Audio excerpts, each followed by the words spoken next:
Hey y'all, and welcome back to a new video. Today we're going to be looking at a chess game that I played recently, where what ended up happening is I was quickly able to get a winning position out of the opening, and fumbled it pretty awfully. My opponent starts off the game with d4, I go knight f6, c4, and I go e6, which is trying to play the Nimzo Indian defense, and my opponent allows me to do it with knight c3 and bishop to b4, and I'm very comfortable in these lines because I've studied them a lot, and I enjoy a good Nimzo from time to time. So I was already happy seeing this. And after queen c2, the line goes d5, and my opponent decided to play this very interesting move, a3. And I had to think for a little bit. Basically, of course, I can't play this move because b4 and c5 chaps the bishop. But I was kind of forgetting my theory if it was bishop e7 or taking the knight. And I ended up deciding that, I ended up remembering some line where after this position, I take the knight, you take back with the queen, and then I go c5. And I think that was the right line, so I went for this. I went bishop takes c3, queen takes c3, and I will go for the move c5, which is all correct, and I'm glad that I remembered everything. And in this position, my opponent decided to play a very interesting move immediately.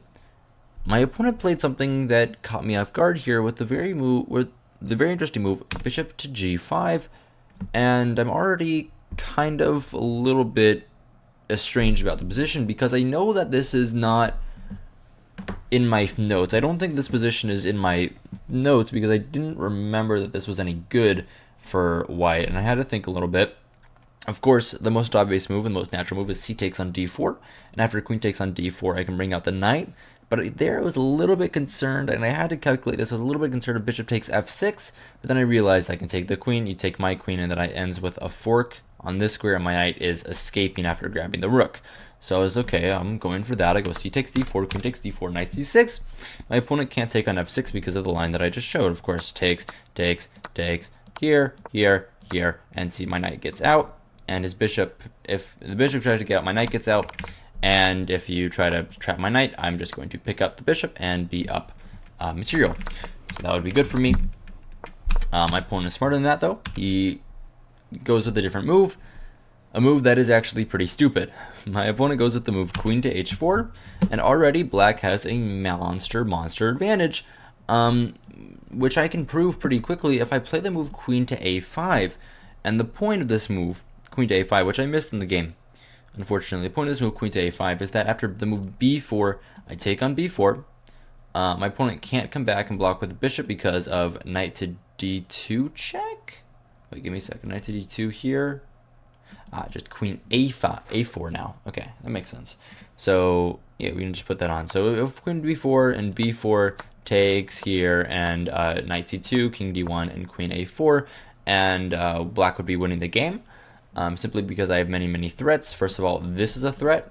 This is a threat which doesn't look like it because it looks like he just goes back and avoids the mate. But then I have a smothered mate after check here and mate. If we put that on the board, say white plays a random move, we have knight e3 here, check here, and a checkmate with knight to c2 mate, which would be nice. It'd be nice to find this, but I didn't really see this during the game, and I was a little bit unprepared for what happened. So I took a stock of things for a little bit more interestingly, where I decided, okay, one of the issues about this position is what my opponent's threatening. He's threatening takes, and taking on d5, and after I take back with the pawn, my pawn structure would be ruined. Just to put that into perspective, after a6 takes, I would be in a much worse position here, even though material is equal, just because of my terrible pawn structure with doubled pawns and isolated pawns at the wazoo. So I thought about it, and I played d takes on c4. And the point was, now he doesn't have that. If he takes here, this is just a bad move now, because after queen f6 takes, my pawn structure is actually fine, held together pretty well. I'm up a pawn, and if you decide to grab the pawn, which he does in the game, I thought here I would have the move queen to a5, and I'm attacking the bishop, so I have to play bishop to d2, and then I would get some good play on the queen side, and maybe on the king side in the future. Which is okay, but it's actually better here to go queen b6, which is kind of instructive, and the point is that after b4, I'm able to get the move e5. right? Like this is one of the main plans of this position, and I'm able to get e5 here, and I'm able to immediately get bishop to e6. You can take, but this is fine. I just go bishop to e6. Let's say queen d3, and I take.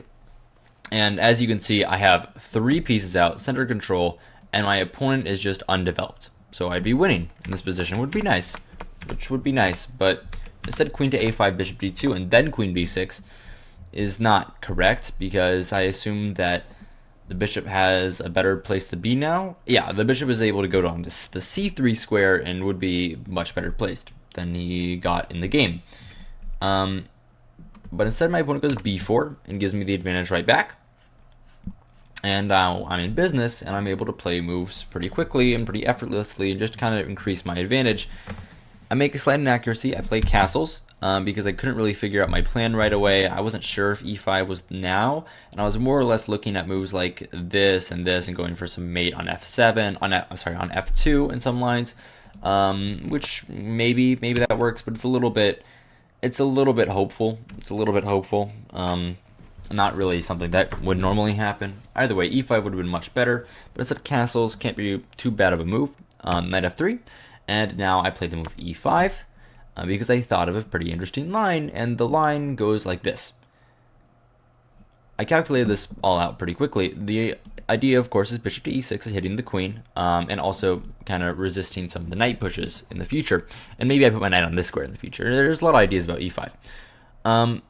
The line I calculated was that after the move bishop to e3, which is a good move, my queen is nearly trapped. If I go to the move, if I go here, which is not good because of b5, right? And if I go with this check, then bishop d2 hits my queen, so I'd be losing. Not to mention, even queen a6 is very, very good for white because my pawns are doubled, kind of off the side of the board, and my opponent just has the bishop pair in the long run, so that'd be pretty good for him. The other move that I didn't really want to play, of course, is this move queen to d8, because I was like, he's getting his rook here with tempo, rook d1, and after, let's say, queen to e7, he gets bishop to c5, so I don't really have a good place to put my queen, and actually, I have to find some tactics here with bishop e6 first, which is a little bit interesting, but doesn't really matter. The line that I calculated was this move that doesn't really make much sense, but completely works. First of all, the best move here is bishop to e6, and after takes, I wasn't really considering this position to be any good for me. Like I just didn't believe in this. Like bishop c5, I wasn't sure that this was that good, but I guess it is. I just have more development. Not to mention, I thought maybe he can take here, and after takes, it looks like my pawn structure is pretty bad, and he gets this move b5. But I'm actually completely okay after knight b4, which is a move that I missed. Even knight d4 is good, but less good. And I was just not entirely hopeful in that position. Either way, the move I played is queen to c7, which of course doesn't look like it makes sense because of the move that he played in the game. And I'm sure that he thought he was winning. The move b5, right? My queen is under attack. The knight is pinned. I'm losing the game, and I can't go with this check because simply bishop d2 hits my queen and I'd be losing a knight.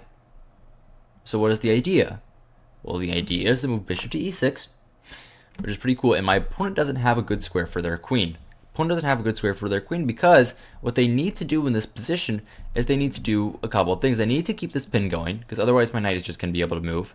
And if my knight moves, then there's no threat, and I just have much more development than my opponent.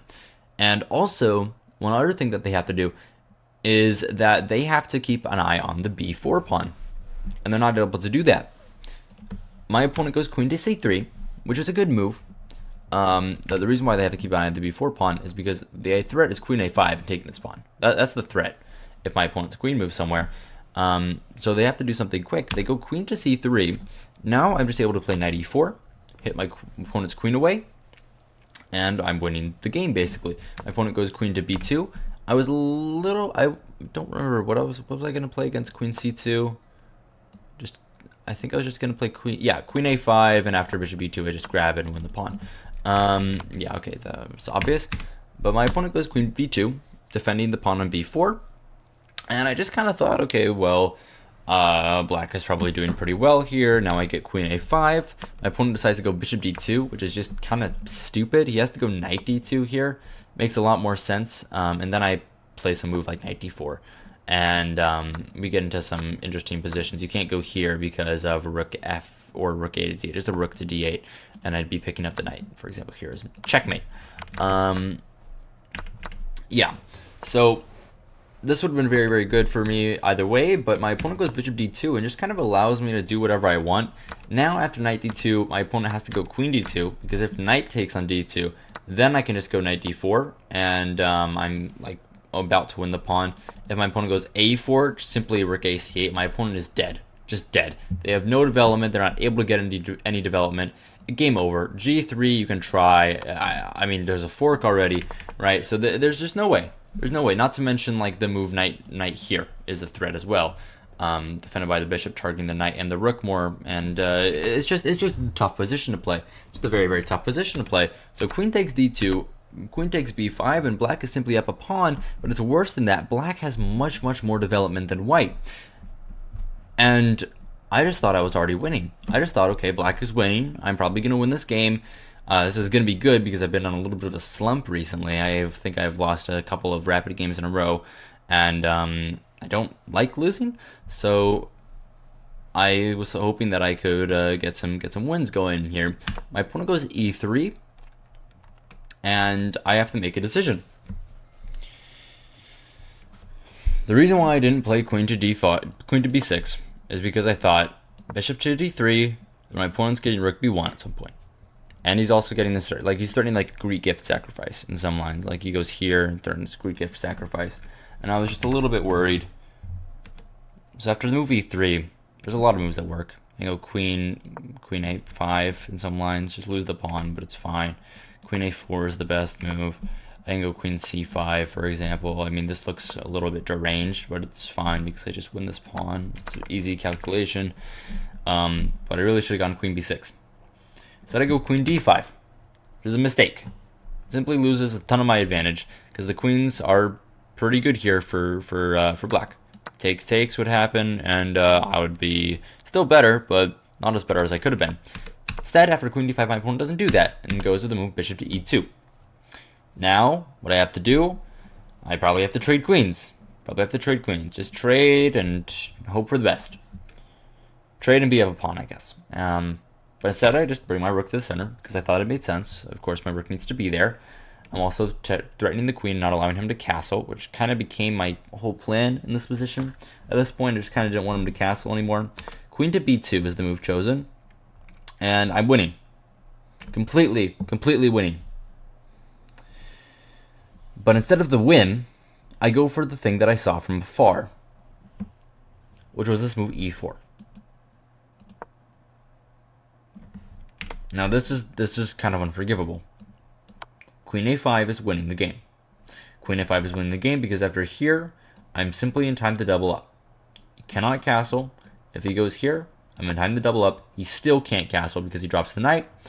And at the end of the day, this is just game over. Now I can play e4 and bring the knight up here.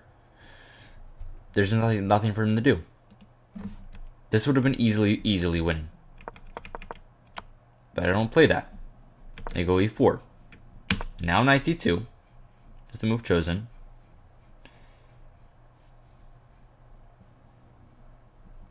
And I mess up. I have to go knight e5, which is a move that I saw, of course, but I was just like, really? Knight e5? That's not that good. It just goes rook d1. And I just didn't really realize the idea because I thought knight d3 wasn't anything. It just takes, and I don't know. I wasn't sure that I liked this position. It's completely winning, and I should have liked this position. I mean, I liked the position. I just didn't think that it was as winning as I could get it. But it is. Instead of that idea, actually, the main idea here is bishop to g4, which is very strong. I can see this. Instead of this,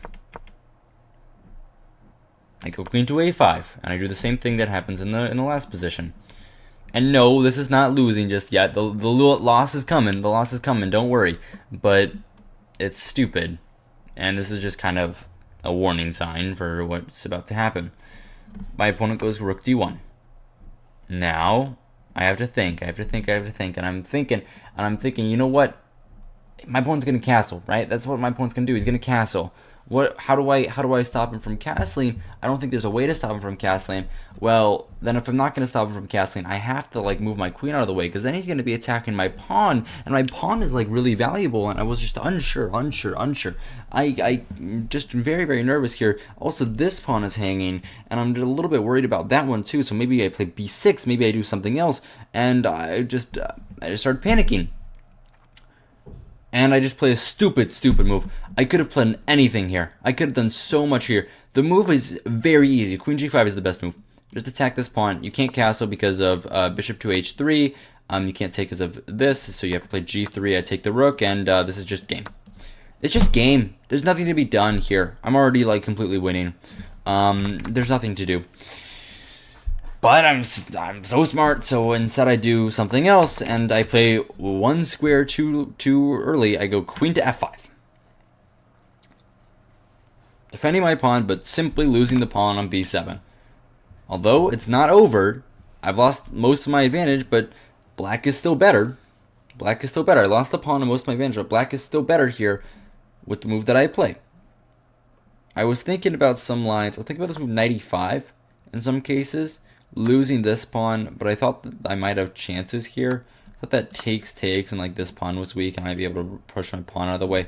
But I was like, why am I losing the pawn?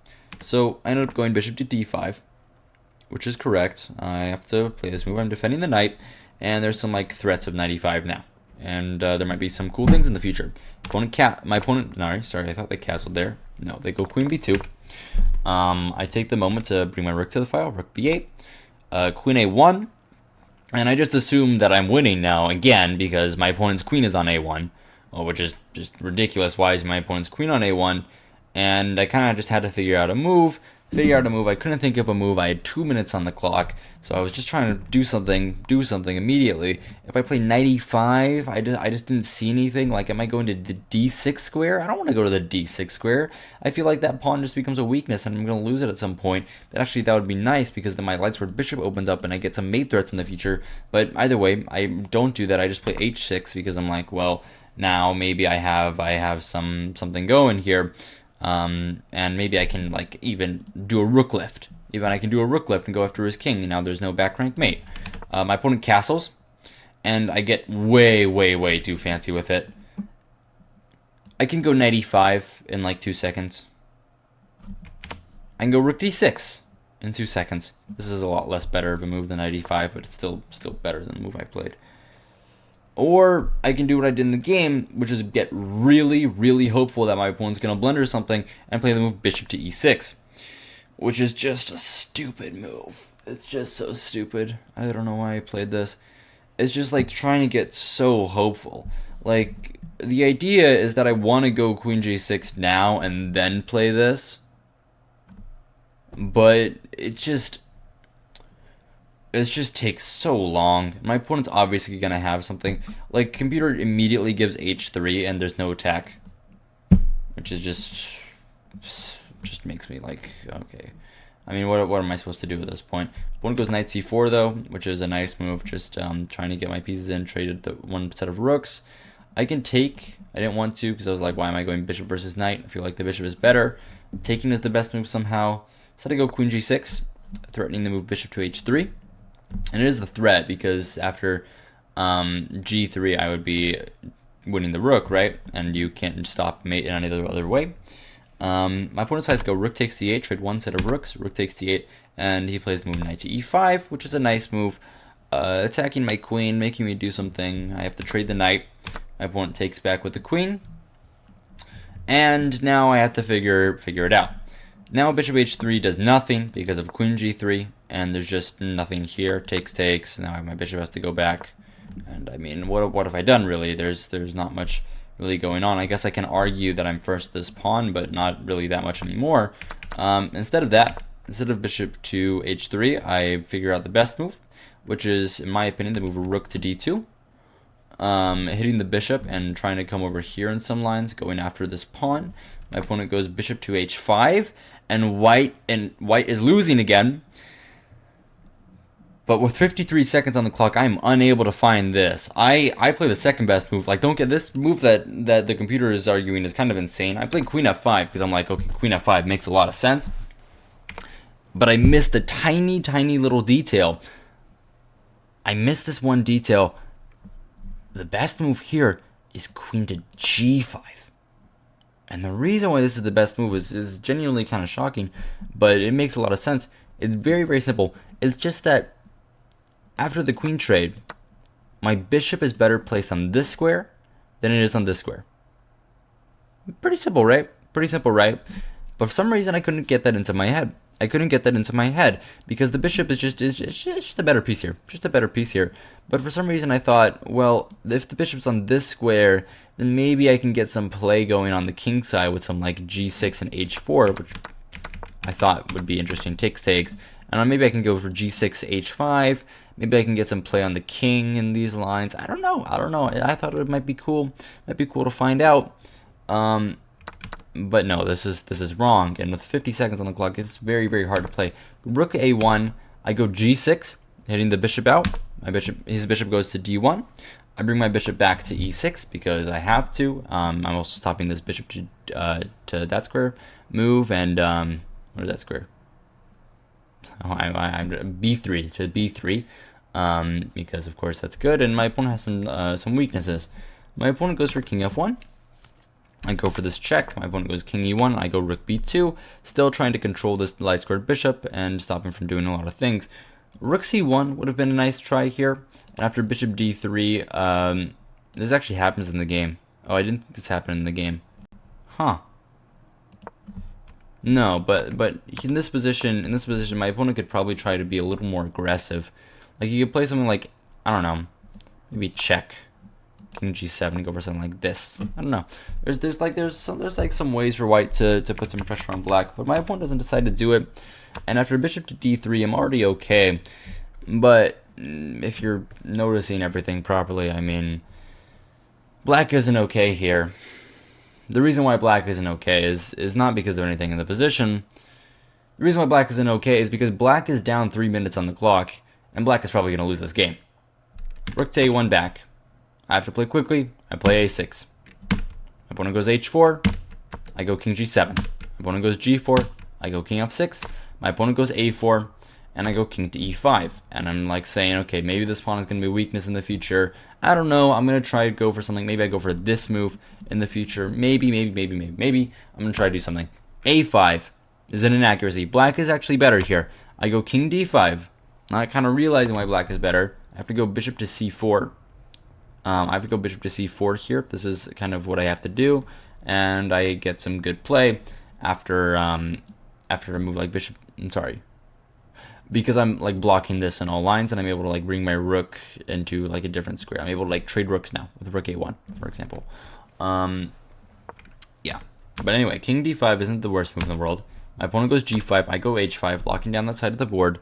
I didn't think taking was any good. I didn't like this at the time in my like 1 second bullet-esque brain. I didn't really enjoy this idea because I was like, well, 1 pawn controls 2. I'd rather 2 pawns control 3 because that's a little bit harder to break through. My opponent goes f3, and black is actually winning now. But with 17 seconds on the clock, it is impossible to find the win. I'll tell you, it's impossible to find this win. The move is bishop to c4. And the idea is that, okay, well, if you take, then I'm just coming over with my rook in the future, right? Rook here, there's going to be mate threats. My king is going to come over to this square. Maybe I'll just take this pawn, for example, and I'm probably going to win this game. This would be incredible if my opponent didn't do that. My opponent played the move rook c1, which is the other move. Now I just take on f3, and after bishop takes f3 here, my opponent just has nothing. Because this pawn is just so weak, and I'm going to be able to just walk right over and win the pawn. And the reason why this bishop is so good on this square is that it controls this diagonal, which is my opponent's only source of counterplay to try and get the bishop over to these pawns, which have been just so nice. Also it controls this diagonal, which is also important, but kind of less so. That would have been incredible if I found bishop c4, but I don't find bishop c4. I simply go with this move rook b1, which completely loses the game. But it's still tricky. It's still tricky on how this loses the game. My opponent takes. I take. I thought this was a decent transposition because now my opponent can never protect this pawn. My king's going to walk in and I'm going to win the pawn. But bullet brain, you know how it does that to you. After bishop e3, I'm losing the game simply because after king to c5, my opponent's going to be able to pick up these pawns in the future, but not right now. And what do I mean by that? If he goes for them right now, if he grabs this pawn, he loses. He loses because I take here, opening up my bishop. My bishop is going to come to this square, defend everything. My king's going to waltz over to this pawn and promote. Game over.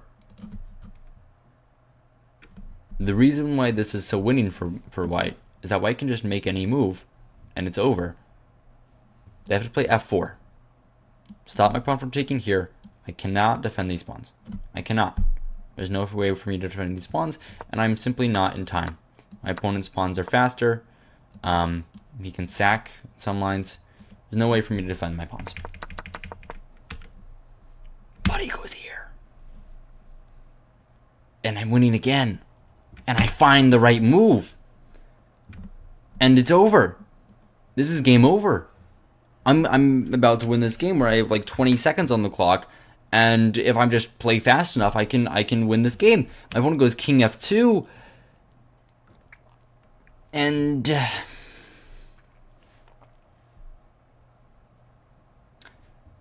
I think this is the position that I'm going to use for the thumbnail. I don't know just yet, but I'm pretty sure this is the position I'm going to use. Here, there's one move here that wins the game. It's not that hard to find. Just have to defend my pawn. Bishop e4. Game over. You can't attack anything. Waltz over, win the pawn. Instead of that, I go here.